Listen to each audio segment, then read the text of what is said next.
Hello, good evening.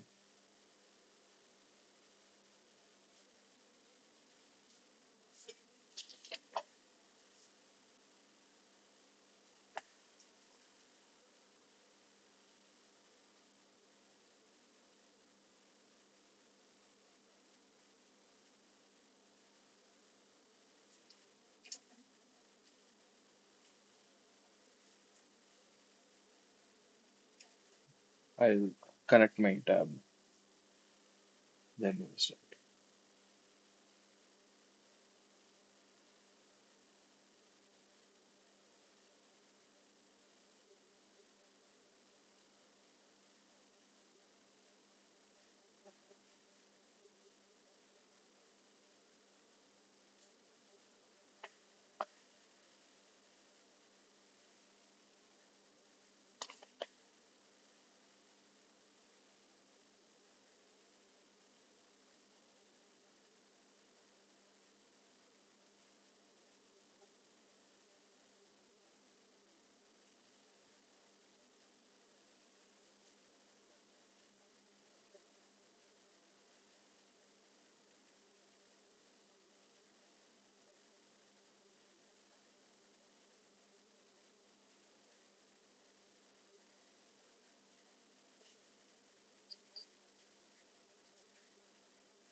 Yeah,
all right.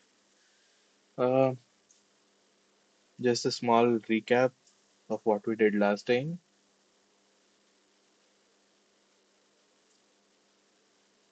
In the last few classes, we gave a formula for entropy for a random variable x with the distribution p of x. The entropy h of x is summation of p of x log p of x with a negative sign. Then we looked at joint entropy of two random variables. So if two random variables x and y have joint probability distribution p of x comma y, then the joint entropy is summation over all values of x and all values of y, p of x comma y log p of x comma y. Then we saw conditional entropy, the entropy in one random variable x conditioned on another random variable y, entropy in y conditioned on x. So h of y given x.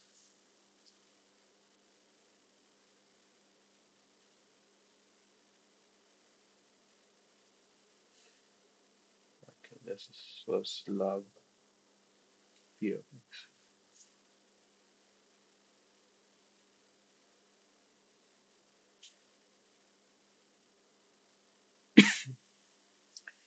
And this we said it's the average for all values of x of the entropy in the variable y given x assumes a particular value,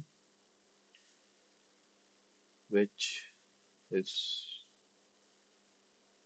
again the entropy in y given a particular value of x is defined as summation of p of y given x log p of y given x. This is over all values of y. Then you could take the summation together. You'd get p of x times p of y given x log p of y given x. But p of x times p of y given x is p of x comma y. So this will turn out to be p of x comma y log p of y given x. And we write this as the expected value, negative of the expected value of log of p of y given x. So this is just a notation where we are treating this as uh, a function p of log p of capital Y given capital X. It's just a placeholder, and the above formula is what it means.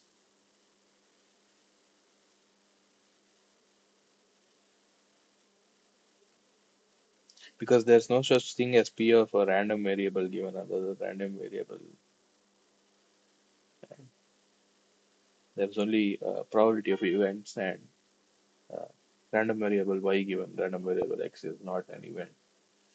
So this is just a placeholder, which means you are averaging averaging the quantity p of y given x, where y and x take a particular values.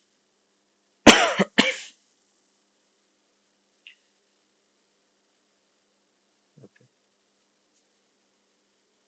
And then we saw chain rule of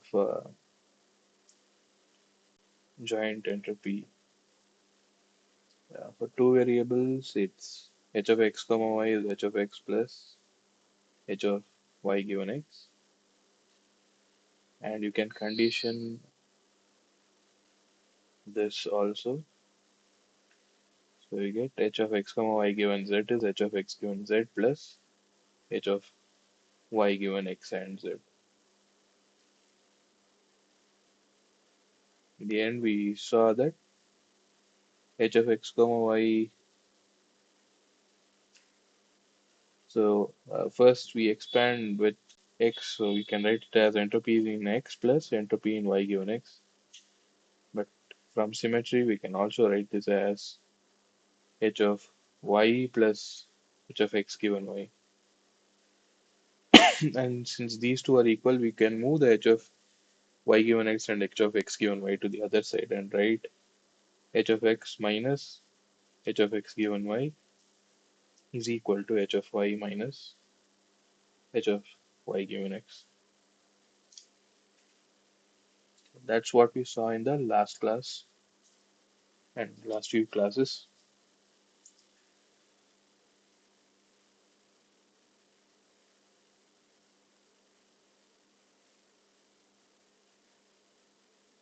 Now, in this lecture, we'll start with relative entropy and mutual information.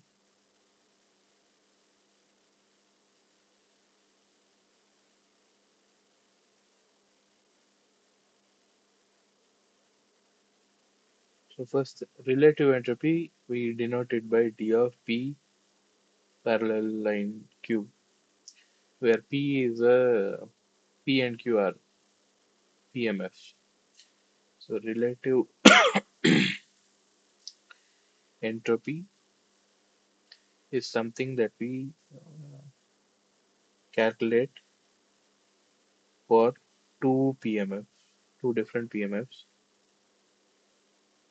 P and Q, and these PMFs are on the same random variable.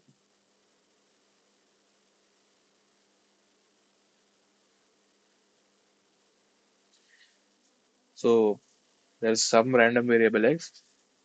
Let's say if you toss two dice, then the outcomes are there are 36 outcomes, and your random variable, if it is the sum of the faces, the numbers that turn up on the dice, then it can take the value 2, 3, up to 12. Uh, so this can happen with different probabilities depending on the probabilities of the dice rolls. So P and Q are two different probability distributions for the random variable x.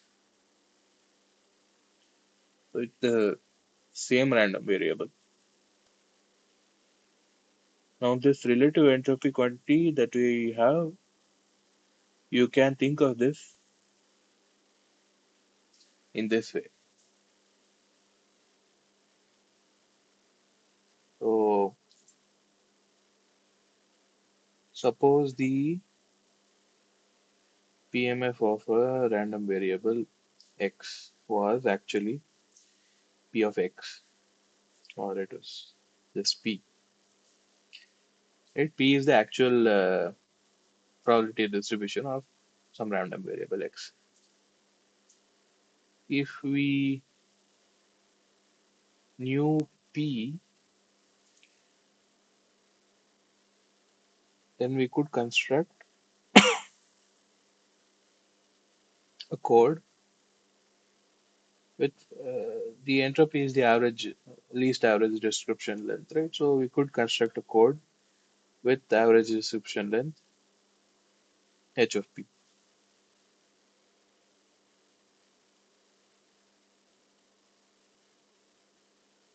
This how we construct the code will come in later lectures. But if we know the probability distribution, we can construct a code that will have an average description length equal to h of p. Now, suppose we don't know um, the probability distribution p, but we have an estimate, say that is q. So we will design a code for the probability distribution q, right? So instead, if we had used a code for a distribution q, so we design a code assuming that the random variables have the probability distribution q, and we get certain code words. Now we'll use those code words and transmit our random variable x. But the random variable actually has a different distribution p of x, right? So the average description length now will be different. It won't be h of p anymore, and it won't be h of q also, because h of q assumes that the your distribution is q. H of p is assuming that your distribution is p. Now you designed a code for distribution q, but you are using it for a distribution p. Then in that case, the average length would be, so we would need h of p plus bp parallel q bits. on average. So that's where this quantity d of p parallel q comes from. So it's the excess number of bits that you would need if you used different distribution to design a code. So for example, if you have a large library of files, or let's say you have a large vague example would be you have lots of novels on your computer or some storage media, and the distribution of the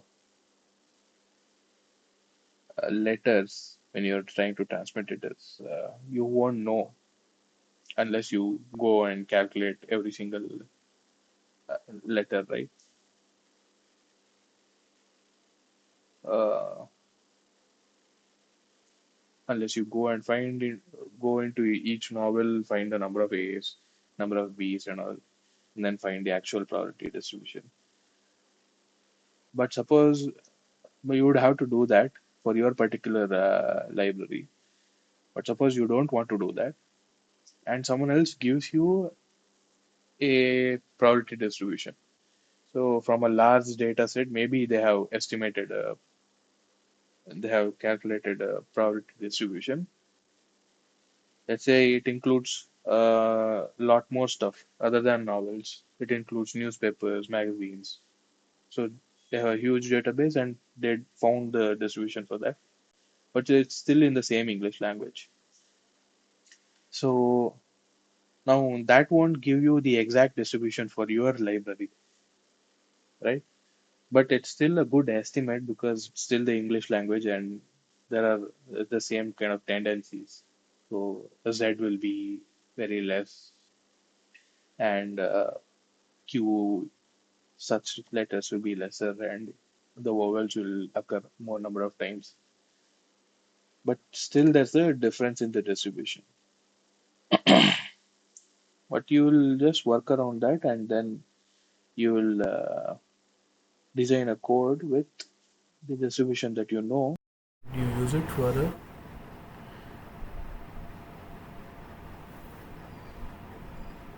sorry, give me 1 minute.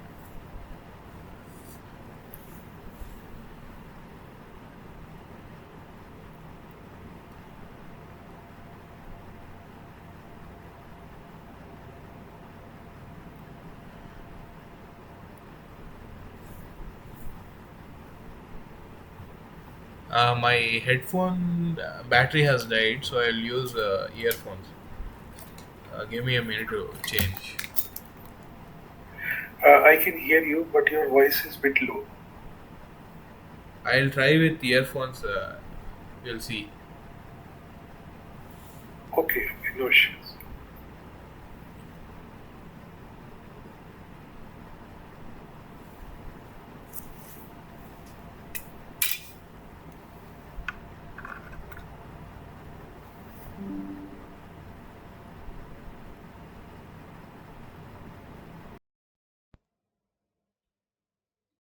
Is this all right?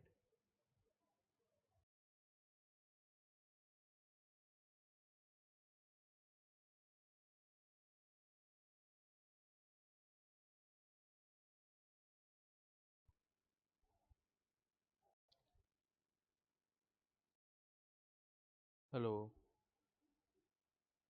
hello, hello, hello, hello. Okay. The thing is, right, is earphone microphones won't be that good. The headphones are more expensive, so they have better microphones.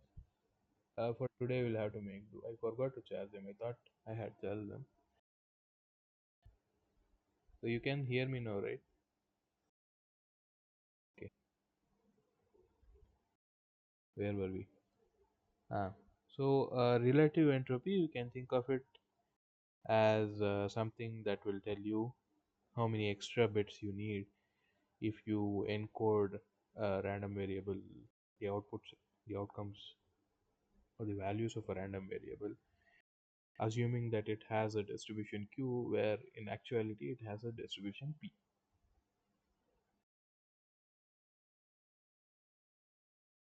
So what exactly that quantity is the following. So the relative entropy,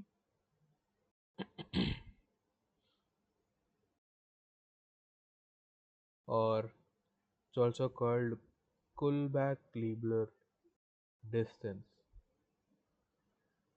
or sometimes people call it Kullback-Leibler divergence between, there are other names also, two PMFs, P of x and Q of x. So you see here the only thing that matters is the probability distribution, not the random variable itself.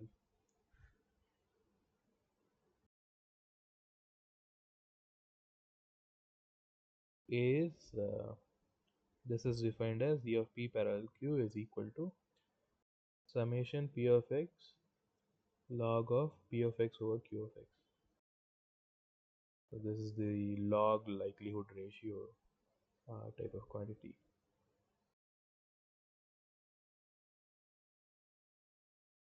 which would be nothing but the expected value or the distribution of p of log of p of x over q of x.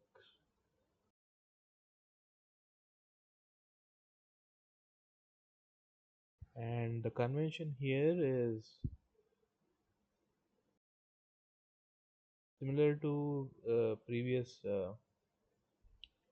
convention for entropy. If you have 0 times log of 0 over q, where q is not 0, then this will be 0, and 0 times log 0 over 0 is defined to be 0, and p times log of p over 0 is defined to be infinity.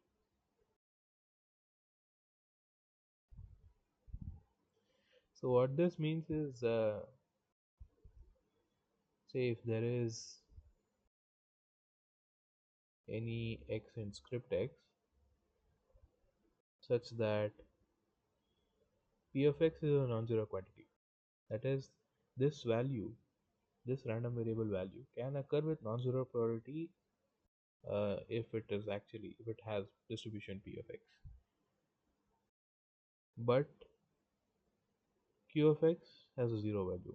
That is, according to the distribution q, this small x can never occur. And then d of p parallel q is equal to infinity, because p log p over 0 is infinity. So it's a kind of distance between two distributions, right? Kullback uh, Leibler distance. So what it's saying is, if in one distribution you have a zero probability, so you don't assign a code word at all, right?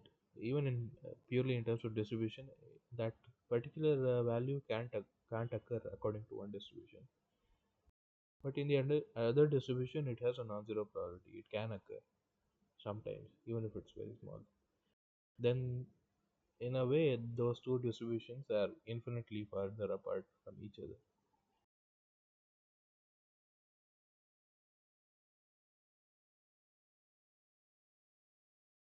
There are a few things to note here in this definition of relative entropy. First thing is that this is not symmetric.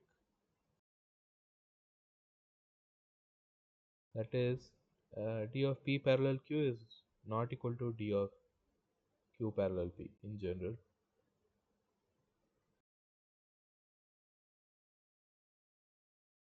So here you have summation p of x log p of x over q of x, and d of q parallel p would be summation q of x log q of x over p of x.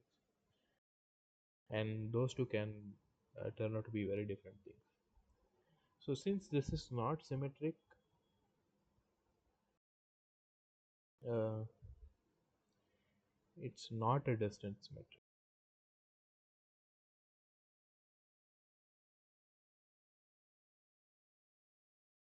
So a distance metric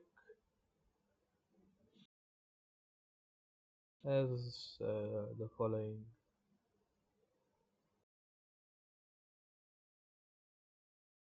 properties. So some function or some measure that you can call a distance metric has to follow some properties. So it's not this distance I am talking about right now is not a general definition, general notion of distance that we have. It's a very specific notion where the distance between two quantities x and y is zero if and only if x is equal to y. So distance between two things is always uh, distance between something and itself is zero, and if two things are different, then the distance can't be zero. Distance between any two things must be greater than or equal to zero. And the third one is triangle inequality. Distance between x and y must be less than or equal to distance between x and z and plus distance between z and y. So if you look at it like vectors in a vector space, there is Euclidean distance. That is the normal sense of distance that we have in real life. That means if you are moving along a triangle, then if you go from point A to point B, that distance will be always lesser than going from point A to point C and then from point C to point B. So directly going from A to B is always lesser than going from A to any other point and from that point to point B. That's in terms of normal distance, but you can define distance any way you want as long as it follows these three properties.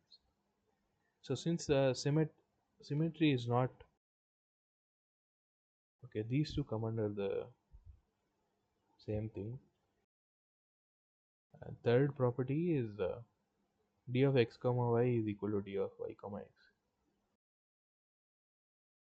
So it doesn't matter whether you are measuring the distance between x and y or the distance between y and x.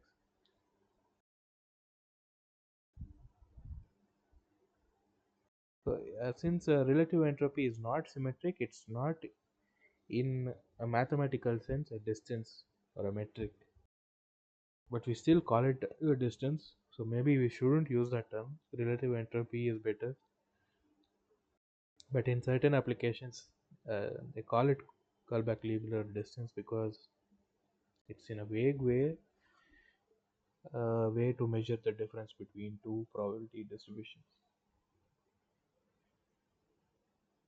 So that's the thing you have to note. It's not actually a distance metric, but it does have the other probability that d of p parallel q is always a non-negative quantity with equality if and only if p is congruent to q, or they are the same distribution. So it's not two. These two are two distributions, right? So instead of saying that they are equal, more. It's better to say they are equivalent distributions.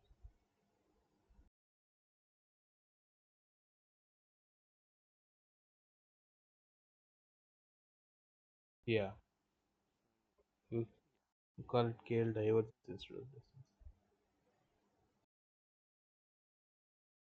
Okay, so now this quantity here that I had mentioned in this note, h of p plus d of p parallel to q. The number of bits you would need if you represented a random variable using a code designed for distribution q when its actual distribution is P. That quantity is HFP plus dP parallel Q. You can write it out as minus summation P of x log P of x plus summation P of x log P of x over Q of x belong to script x. Now this log P of x over Q of x, you can write that as log P of x minus log Q of x. So this will split into two terms. One of them is summation P of x log P of x. So that and this first term will cancel each other, and you will be left with only the second term minus summation P of x log Q of x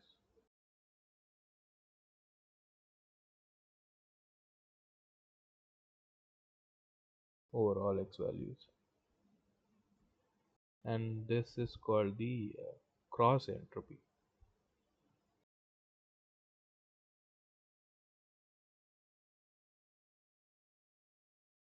So this minus log Q of x or log of 1 over Q of x,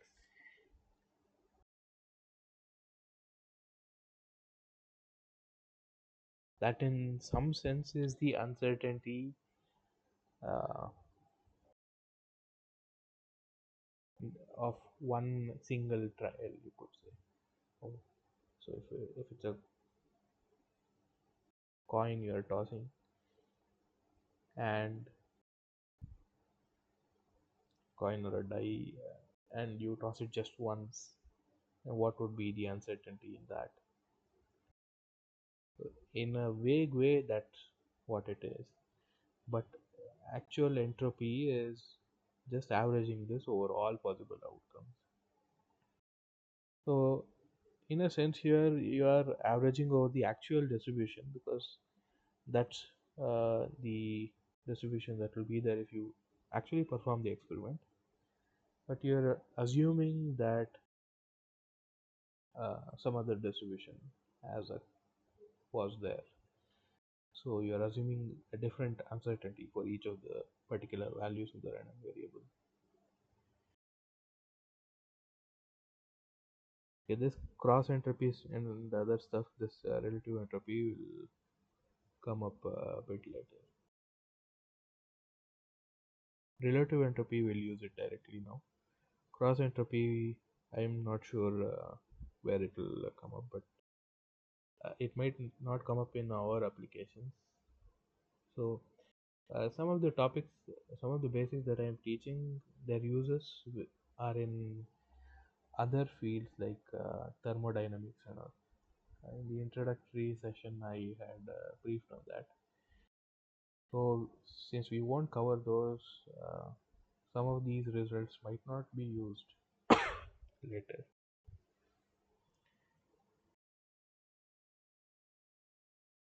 Okay, that is it for relative entropy for now. Next, we'll go to mutual information.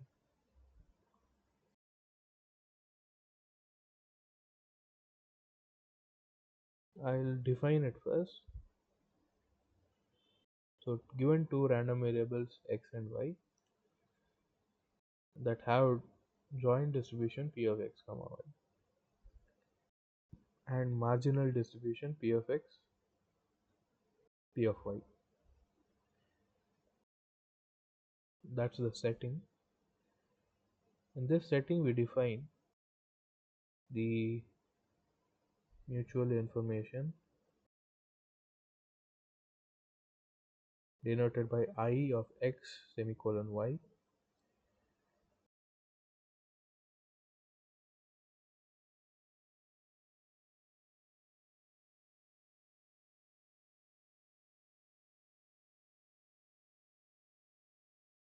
is defined as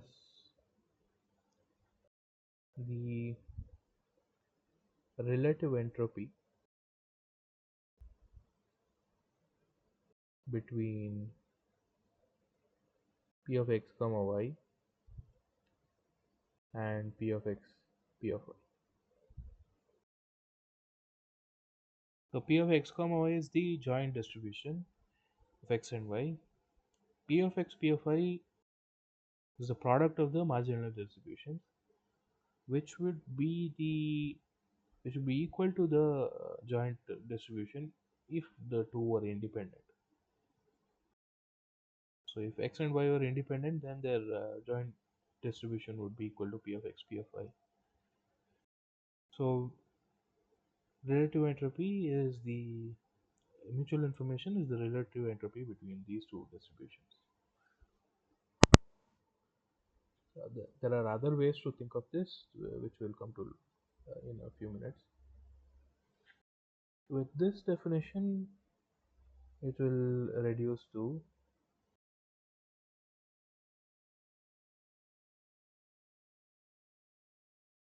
we'll write that out.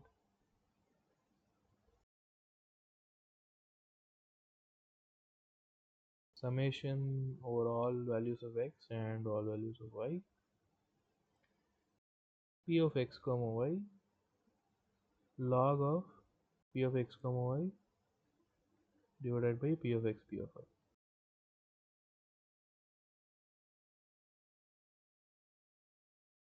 And in other words, d of p of x comma y parallel p of x p of y. In other words, e of p of x comma y log of p of x comma y by p of x p of y.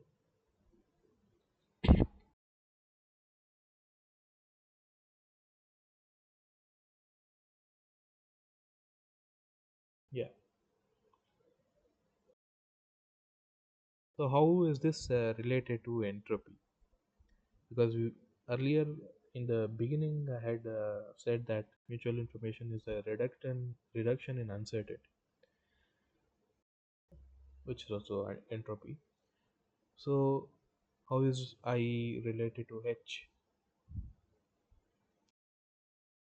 So we'll derive that now. Relationship with entropy. I of x comma y is summation over xy, shorthand notation for the double summation. So here I am just using shorthand, but even if you write it as a single summation, you should write xy belongs to script x cross script y. But I won't write it that way. But that's what I mean when I write this summation. X comma y log of p of x comma y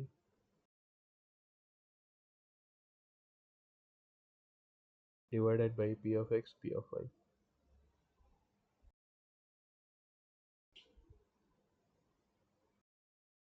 So p of x comma y, you can write that as p of y times p of x given y.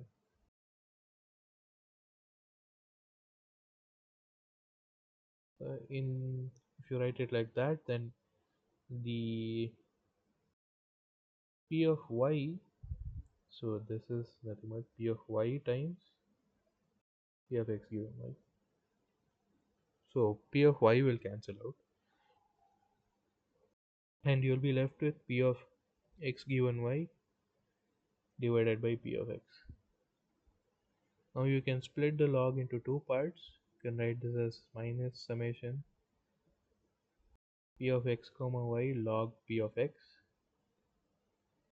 minus of minus summation p of x comma y log of p of x given y.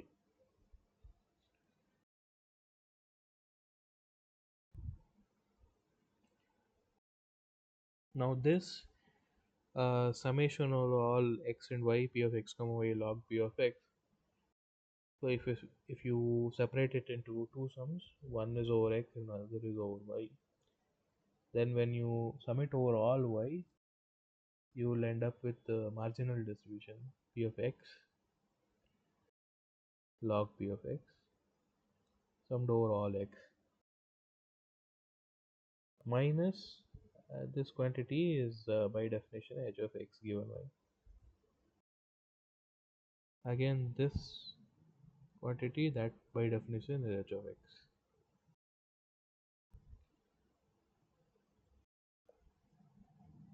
So we have I of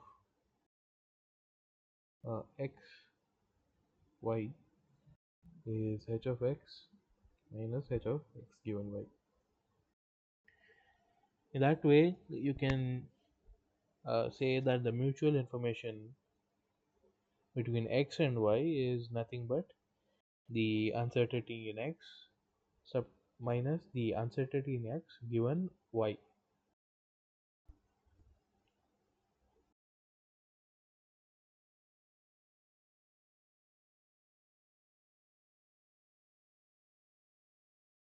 So in one way, when you're communicating over a channel, you transmit the code words for x, and then the channel will introduce some errors.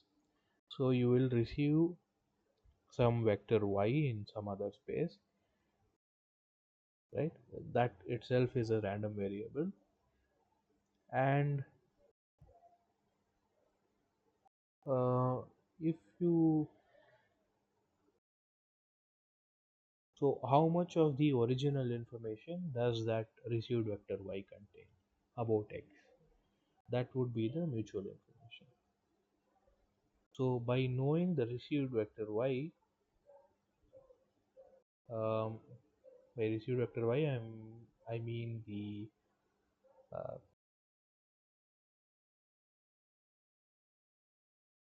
so here your what you're sending is some random variable x, but you're not sending the value of that random variable, right? You're sending a code word corresponding to the value of that random variable. So if you want to send, uh, if you have a coin toss, you represent the heads by 1 and tails by 0. So if you want to send to the receiver that you got a heads by performing one trial of a coin toss, then you will send 1 over the channel. That 1 can either be received as a 1 or a 0 because of noise in the channel. So now that channel also has a certain probability of changing this, right? That 0 can go to 1 with some probability and to 0 with some probability. So now when you have received something, say you sent a 0, but the receiver received a 1. So how much information does he actually get about what you actually sent? So does he come to know that you sent a 0, or does he think that, or does it not matter at all?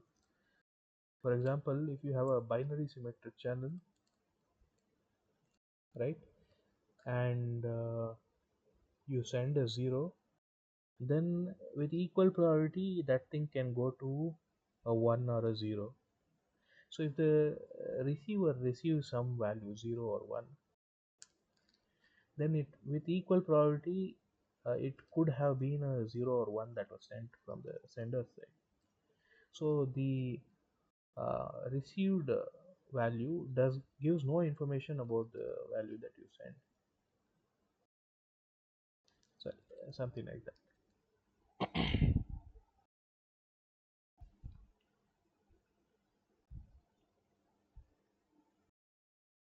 Okay, so now I've established how.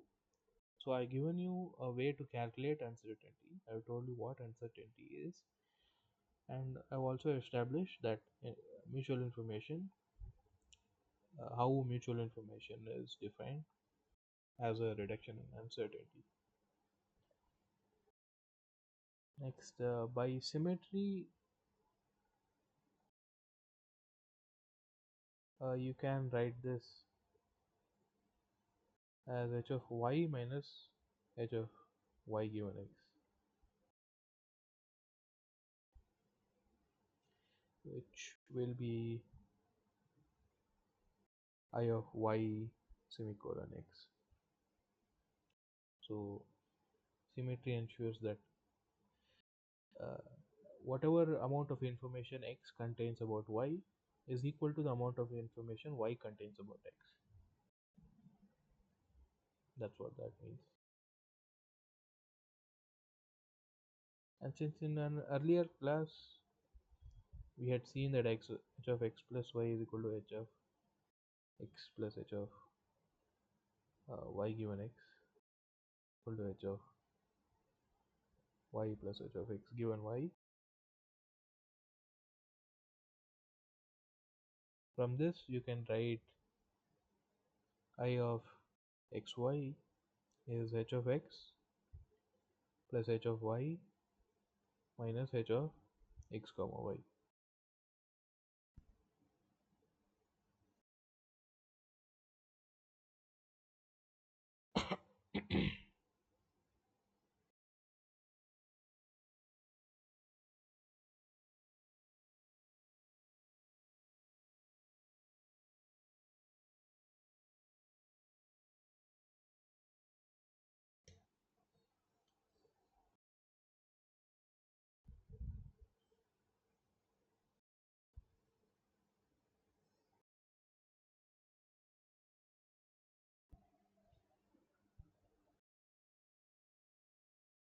I don't understand.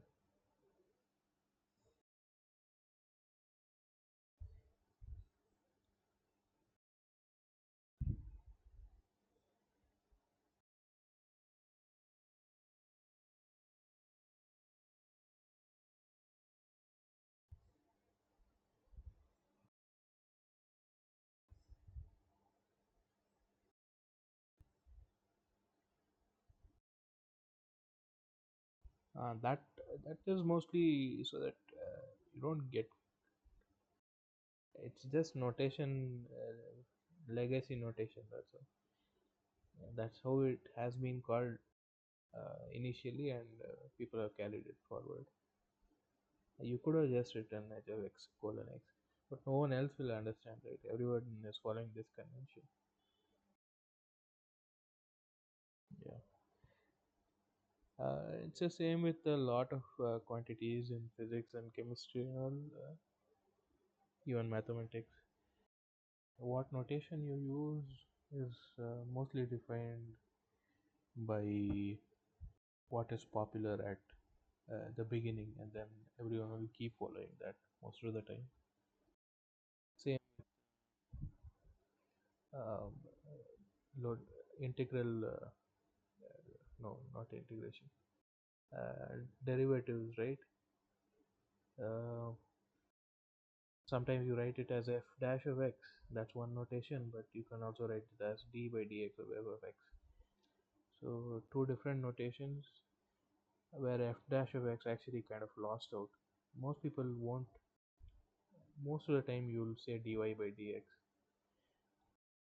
So that's Leibniz notation became more popular, and Newton's f dash of x. People don't use that much.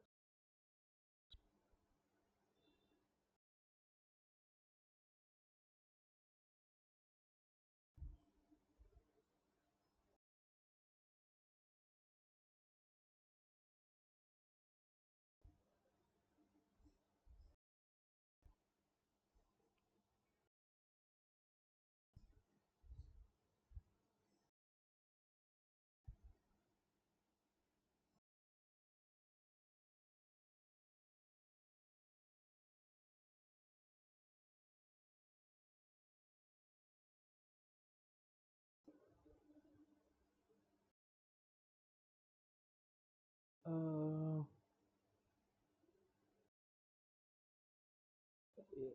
it's mostly there's no particular reason you have to call it mutual information. You could have just said that's what information is.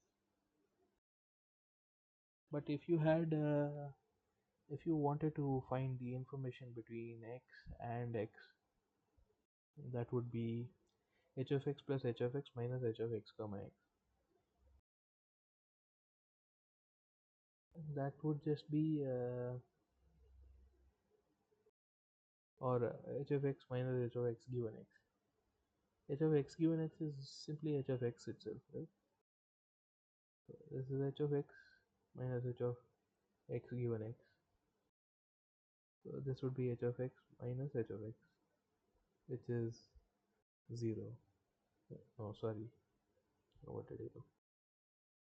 So this is h of x minus 0, because uncertainty in x, when you know x is 0, right? So this is equal to h of x. So the entropy is a kind of information of x with itself. So you could say that is self information.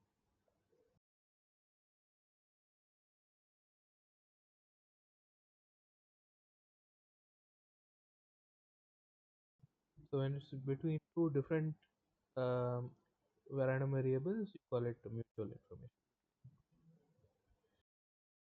Word mutual you see in other contexts also, right? When you're talking about two sets and they don't have any elements in common, you call them as mutually exclusive, right? In set theory. So mutually exclusive sets. So here mutual means and also it's symmetric, right? Whatever information is contained in y about x, the same amount of information is contained in x about y. So it's that's where the mutual information word comes from. You could have just called it information, but again, it's just convention. Even the name entropy, right? This entropy, it has. Why did he call it entropy? There's a story. I don't know if it's true. But when Shannon went to his teacher, I forgot who his professor was. When he went to his professor and told him that I have these results, I have this new notion of what information is and how you could quantify it, and he didn't know what to call it. He didn't actually call it entropy, so he hadn't given a particular name yet. And then his professor said, let's just call it entropy because it has some similarities with entropy in thermodynamics. Right? It's not, I don't know, I don't think it's exactly the same. Uh, but entropy is very popular, right? So you keep calling it entropy, and that notion will blow up and it will become more popular.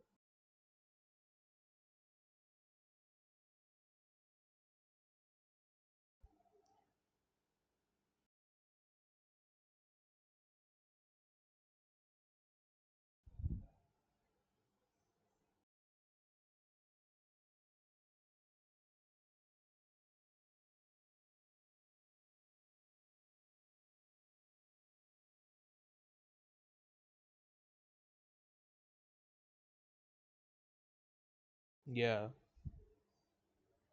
yeah, yeah.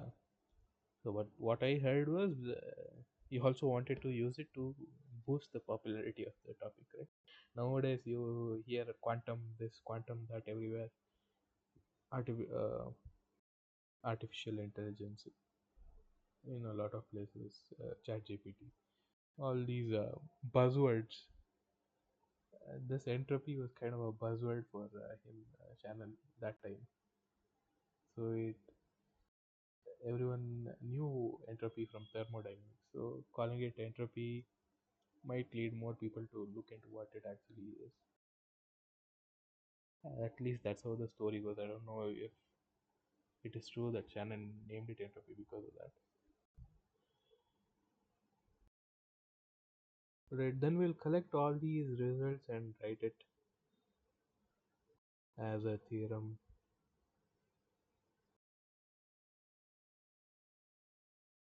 I of xy is h of x minus h of x given y. It's also h of y minus h of y given x. It's also h of x plus h of y minus h of x comma y.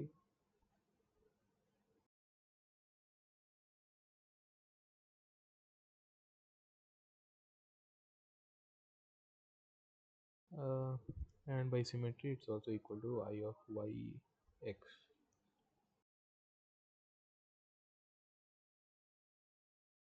A lot of the time what these things mean, it's best to stick to the mathematical definitions of it, and I can tell you that it's reduction in uncertainty and something like that, but that's only from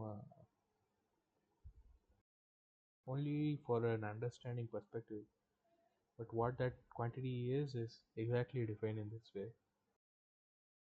So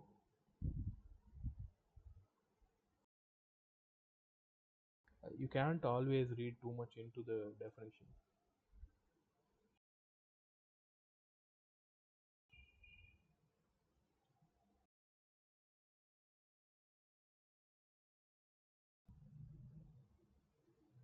All right.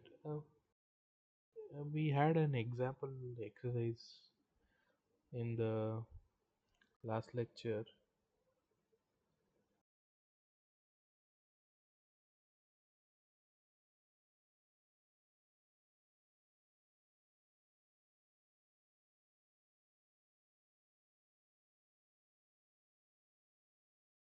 So here, if you wanted to find the mutual information I of x comma y, that would be equal to h of x minus h of x given y. So h of x is 7 over 4, h of x given y is 11 over 8. So the mutual information would be 7 over 4 minus 11 over 8, which is what? 3 over 8, 0.375 bits. And we can check that it is also equal to h of y minus h of y given x. So 2 minus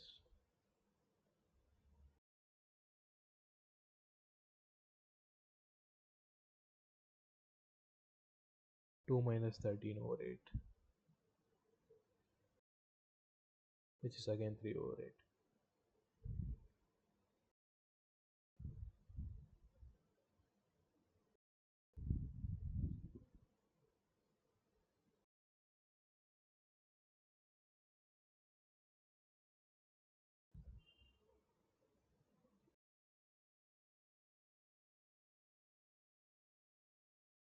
So from the example in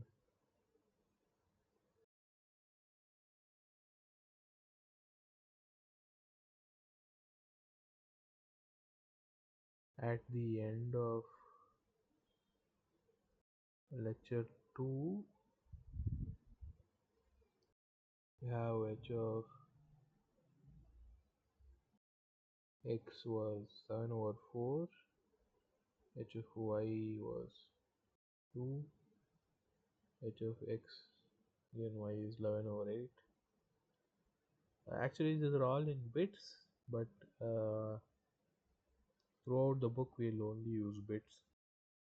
So I am leaving out the units. So the mutual information is h of x minus h of x given y, which is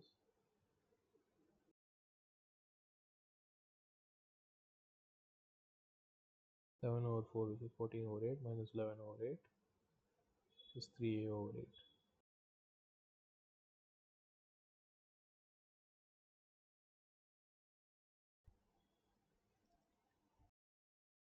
Okay.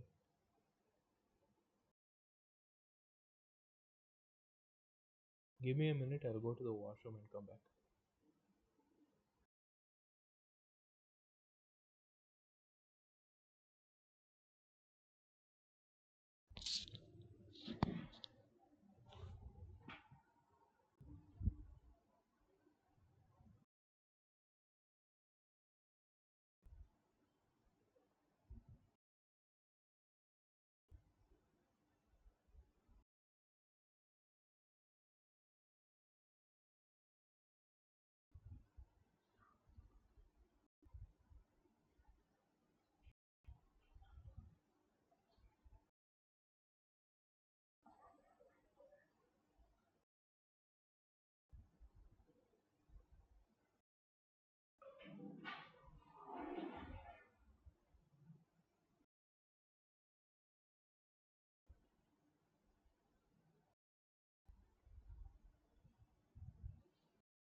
All right, I'm back.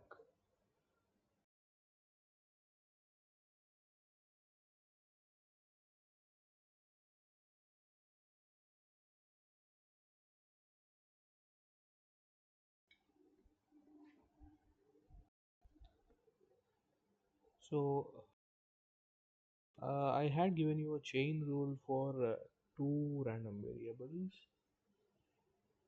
Now I'll extend that chain rule for even more random variables. So let x1, x2 up to xn be random variables drawn according to p of x1, x2 up to xn. Then the joint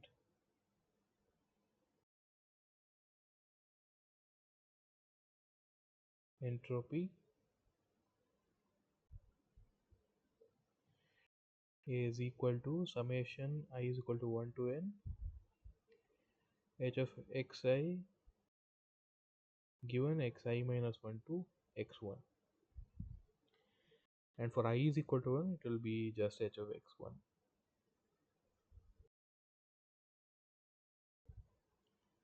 So a proof for this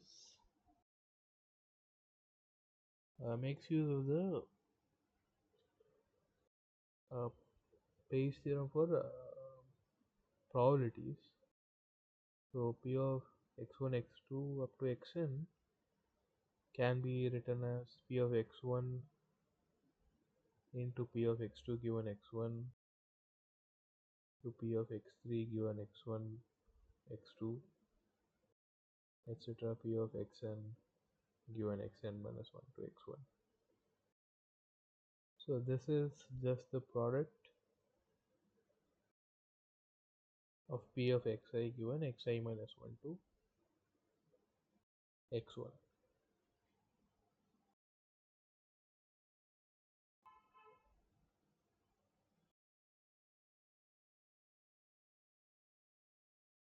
Now we can write the joint distribution with the formula for all possible values of x1 to xn, probability of x1 to xn, log probability of x1 to xn. We leave the probability inside the log outside. We'll leave the probability outside the log as is, and inside the log we will use the um, above formula that we had. Probability of x1 to xn is the product of p of xi to xi given xi minus 1 to x1. But since we are taking log, it will change to the summation of that. So this will change to p of x1 to xn sum I is equal to 1 to n of log of p of xi given xi minus 1 to x1.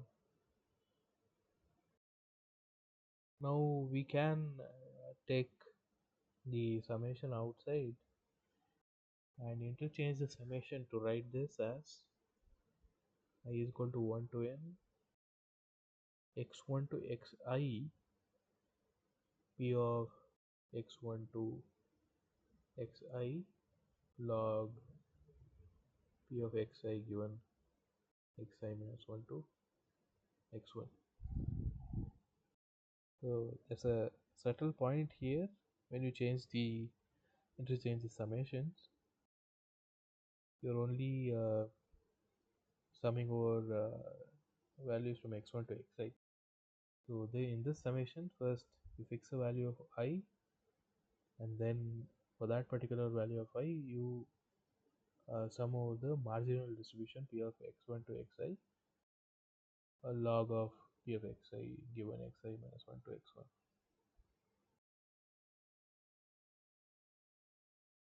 So that subtle detail you can work it out yourself.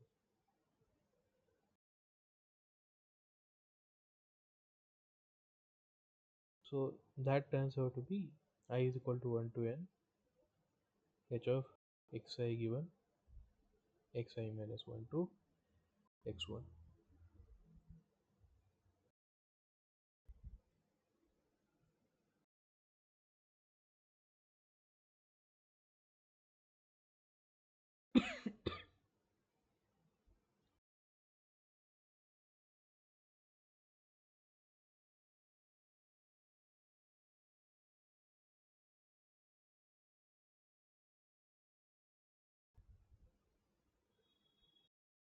So next I want to go to the chain rule of mutual information. But before I go there, I have to first give you the conditioning uh, formula for mutual information. What happens when you condition mutual information between two variables on a different random variable? So for that, you will have the following definition.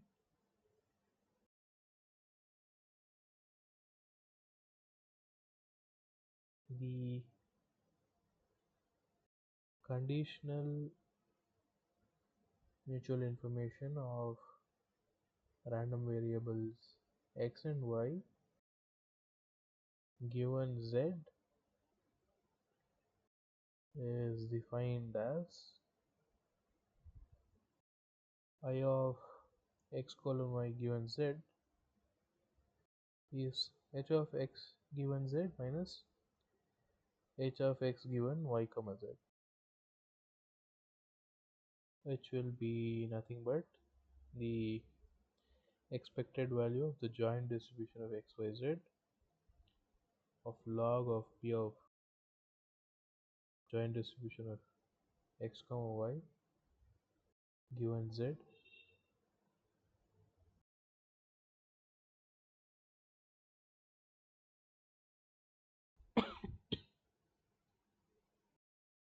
So that's the definition for conditioning on a random variable. Using that, we can write a chain rule for mutual information.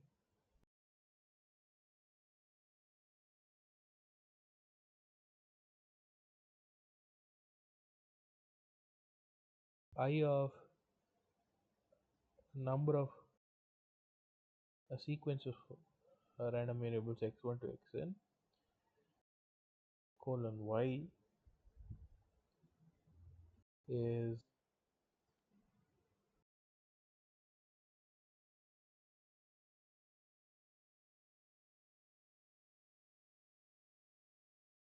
hello.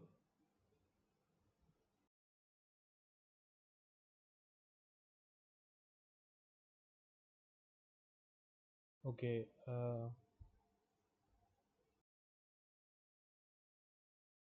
I of x1 is that's all right. Did you where did you get disconnected?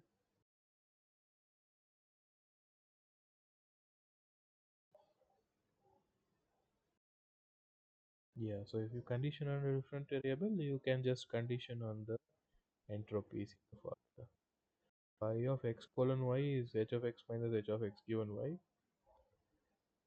So if you condition on the mutual information I of x colon y given z, that will be by definition h of x given z minus h of x given y comma z. Then you can use that to write the chain rule for information I of xi colon y given xi minus 1 to x1. And that proof is also straightforward. uh, I of x1 to xn colon y is h of x1 to xn minus h of x1 to xn given y, and then we use the chain rule for entropy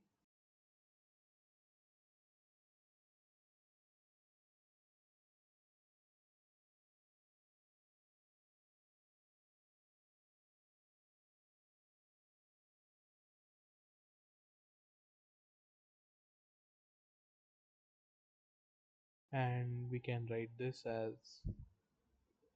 summation I is equal to 1 to n h of xi given xi minus 1 to x1 minus summation I is equal to 1 to n h of xi given xi minus 1 to x1 comma y.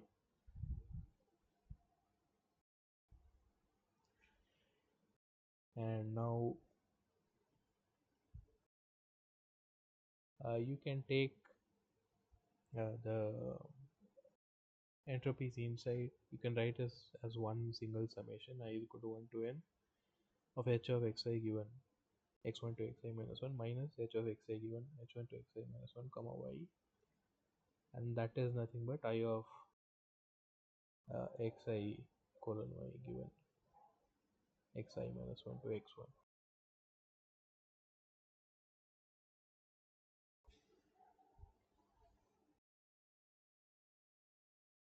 So this chain rule just follows directly from the chain rule for entropy.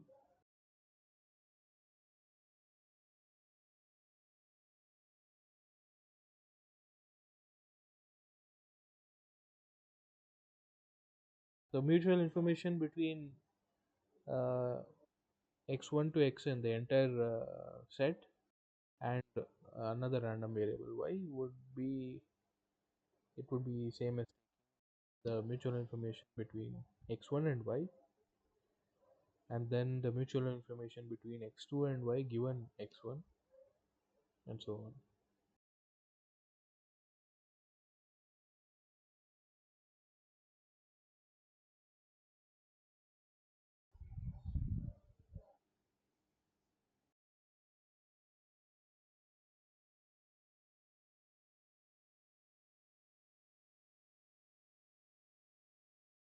This one, so next to x3 with y,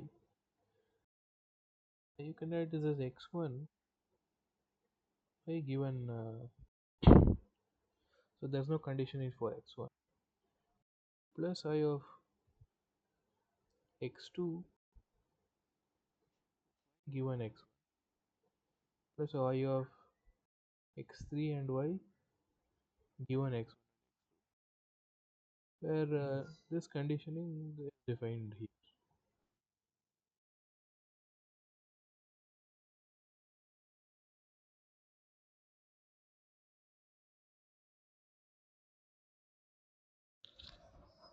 It's not a particular random variable, set of random variables.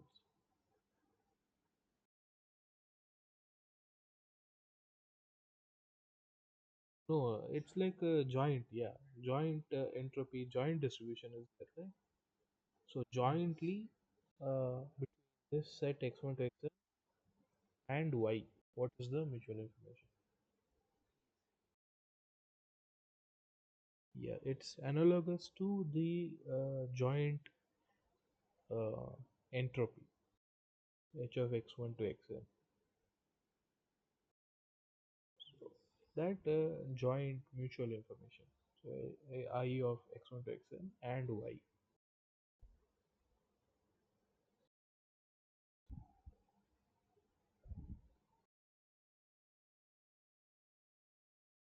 Okay. Now we wrote conditioning for mutual information and chain rule for mutual information, but we had another quantity that we studied in today's class, which is relative entropy. So I'll give the rules, the same type of rules for relative entropy, and we'll be done with today's lecture. So definition for joint PMFs P of x comma y and Q of x comma y, the conditional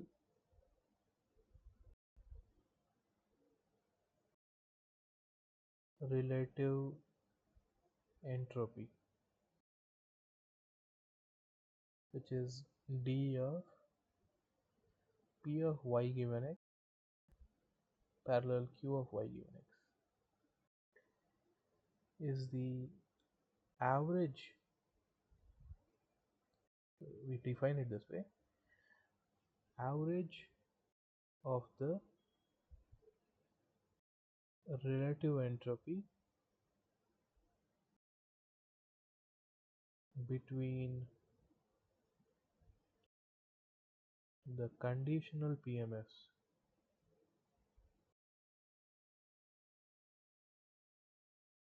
P of y given x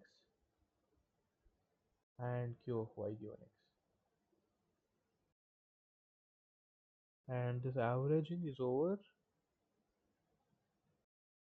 the PMF P of x. So in symbolic form, it's d of P of y given x related to Q of y given x is averaged over P of x, the relative entropy between P of y given x and Q of y given x, which is summation over all y P of y given x log of P of y given x over Q of y given x,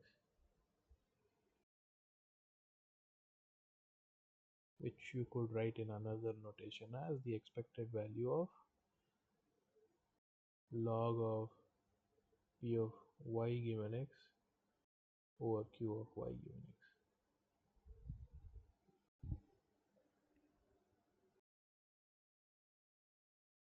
And once you have the conditioning formula, you can now write a chain rule for this.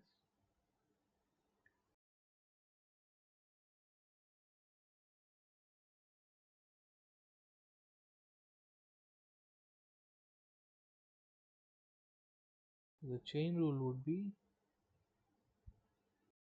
d of P of x comma y given Q of x comma y, not given, d of P of x comma y parallel Q of x comma y is d of P of x parallel Q of x. So that's the marginal distribution P of x and Q of x, the relative entropy between the marginal distributions plus the relative entropy between the conditional distributions.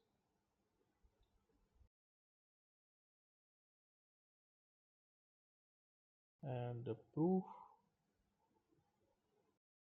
for this is, so d of P of x comma y relative to Q of x comma y is nothing but summation over all x comma y P of x comma y log P of x comma y by Q of x comma y. Now you split the log into two parts. You can write this as summation P of x comma y log P of x comma y minus summation P of x comma y log, or you could keep it as plus and write this as, so sorry, that's not what we should be doing. What we should be doing is splitting P of x comma y and Q of x comma y into P of x times P of x y given x and Q of x times Q of y given x. So this is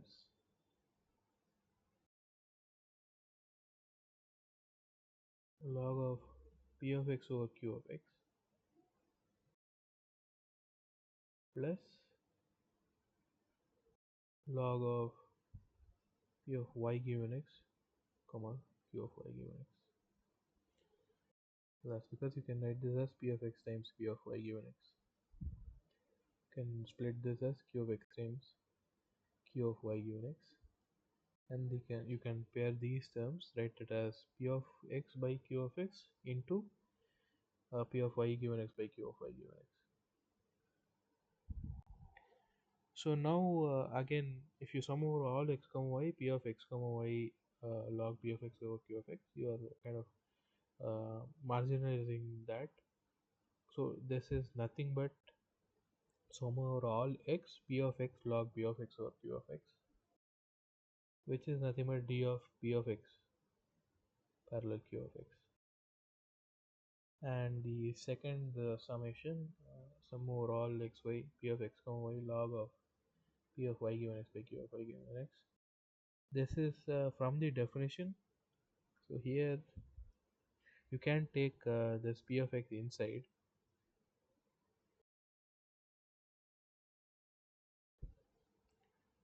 So you could take the p of x inside and write this as p of x times p of y given x is p of x comma y. So summation over all x comma y, p of x comma y log of p of y given x by q of y given x. So this is the conditional relative entropy.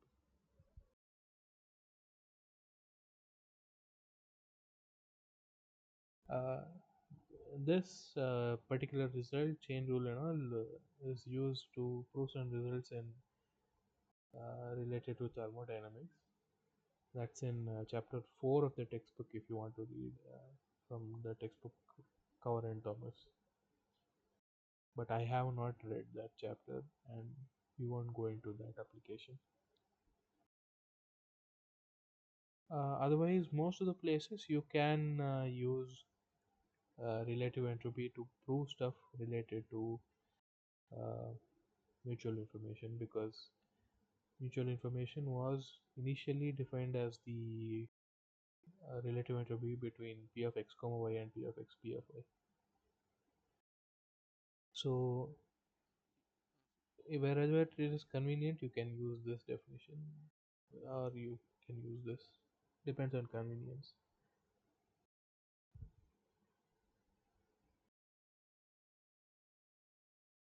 Yeah,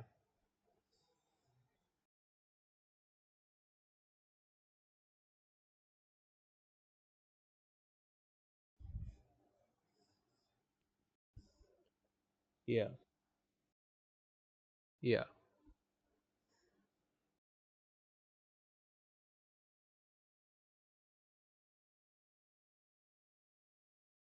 Cross entropy is the uh,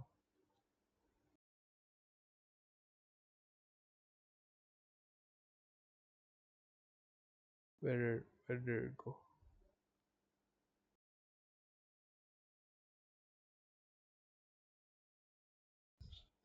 Yeah. So cross entropy is total number of bits that you would need. It's h of p plus d of p parallel q.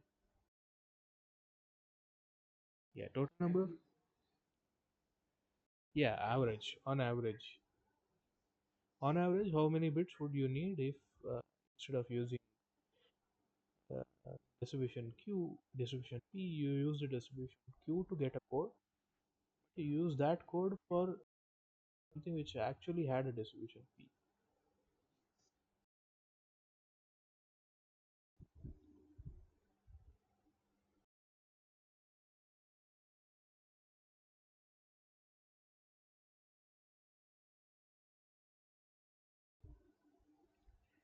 Okay, that's it for today's lecture.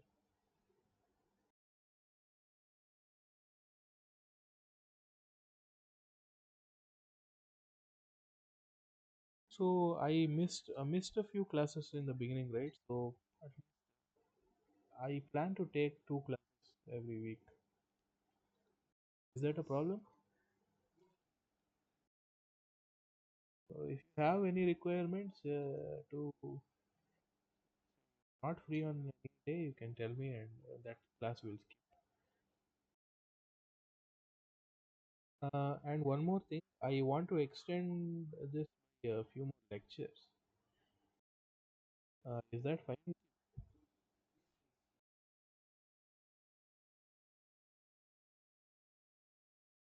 Yeah. Yeah, so I'm not sure how many lectures, how many. So this I only scheduled for 8 lectures, right? That will only be 16 hours.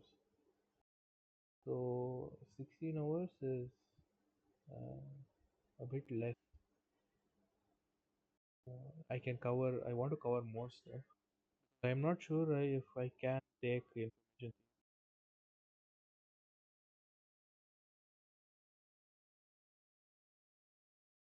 Don't know if I'll put out an information theory 2 course. So if possible, I want to finish this with this course itself. Finish everything. I'll contact the admin guys and ask them if I can take more lectures. What we said. If other people are not attending live lectures anyway, it won't matter for them. I can always just share the recordings. So as long as you're fine with it, I'll ask them and see if I can conduct more lectures. So at least for now, I mean, for the let's just have 2 classes a week because it's 1.5 hour classes. Yeah, cover as much as possible by January. That's it for today. See you on Saturday. Bye.